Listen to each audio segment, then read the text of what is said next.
Bueno, vamos a tomar el caso de la organización familiar en esta segunda sección, que remite a la legislación de Indias, pero también a la legislación religiosa. Por ejemplo, el Concilio de Trento, que funcionó casi 20 años y se trasladó en la normativa que tenían los sacerdotes en América. La forma organizativa de la sociedad tenía que ser la familia, cuya autoridad recaía en el pater familia. El conjunto de los pater familias eran los vecinos que habitualmente constituían los cabildos coloniales.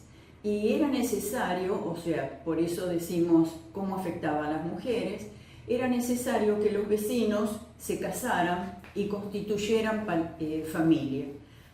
Hay una expresión que se llamaba casa poblada, que remitía entonces a una familia constituida por matrimonio, el pater familia y su esposa. Él era propietario de su esposa y propietario de sus hijos. Esta propiedad, que llamamos patria potestad, tuvo una permanencia asombrosa porque duró no solo los 3 siglos de conquista y colonización, sino también pasó al periodo republicano y recién fue cambiada, abolida, digamos, como exclusividad en el gobierno del doctor Alfonsín. O sea que este tipo de familia fue la que caracterizó a la familia americana. La doctora Ana María Lorandi, antropóloga, explicó que entonces en el orden de los lazos sociales hubo una desestructuración de las organizaciones ancestrales y una reorganización de acuerdo a las pautas de la legislación española. En estas casas pobladas también se incluían a la población indígena que estaba al servicio de esta familia española, como por ejemplo las criadas indígenas y las criadas esclavas. La población indígena de mujeres que estaba dentro del interior de la morada o la casa poblada del español desempeñaba una cantidad de tareas. Imaginemos que no había ni calefacción, ni forma de cocer los alimentos, ni disponer de agua. O sea, tanto la recolección de leña como la búsqueda de agua al río corría por cuenta de las indígenas. Asimismo, la agricultura, que estaba en la huerta de la casa, o si había chacras, también hacían trabajo agrícola, trabajo de cuidado de animales, de gallineros, etc. Otra actividad que era prehispánica y que conservaron las indígenas fueron los tejidos. Ya luego veremos alguna imagen.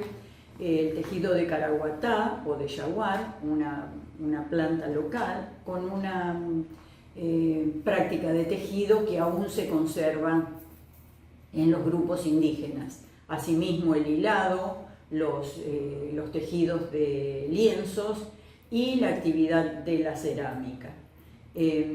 Vamos a ver un par de imágenes que son del catálogo de Santa Fe la Vieja, del Departamento de Estudios Etnográficos y Coloniales de Santa Fe, que es también una práctica femenina.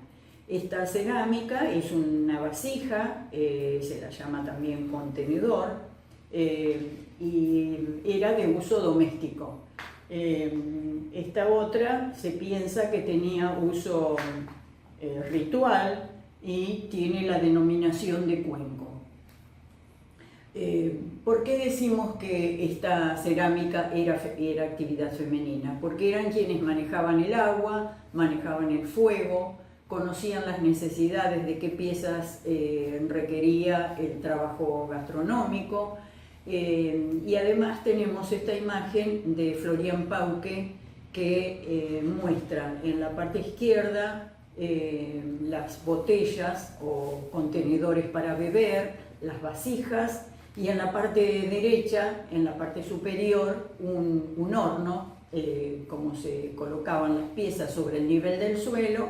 También había otra técnica de excavado del suelo y colocación de las piezas en su interior con el fuego circundante y también cubierto con ramas que se encendían. En la parte inferior tenemos las indígenas realizando su trabajo. Florian Pauque le aportó también inscripciones, como se ve allí, que las he puesto de este modo. Dicen así: figuras de las vasijas para beber que las indias hacen de arcilla, como ellas cuecen estas vasijas, ollas indias, y cómo las indias elaboran sus ollas y fuentes.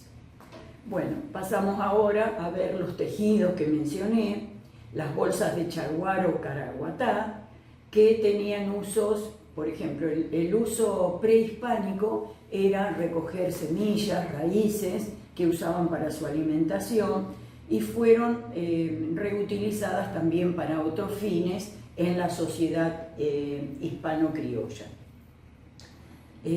Lo que vemos acá es la planta del caraguatá, de donde se obtenían las fibras para elaborar los tejidos. Los montes chaqueños tienen en abundancia esta planta. Para terminar con la sección indígena, digamos que una actividad muy importante de la que disponían todas las tribus indígenas era cómo curar los enfermos.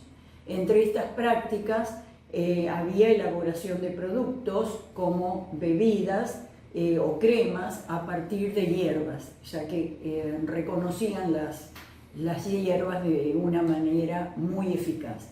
Pero también había otra actividad que era ritual y que era castigada por los españoles, por la Iglesia española, por considerar que eran herejías y debían extirparse.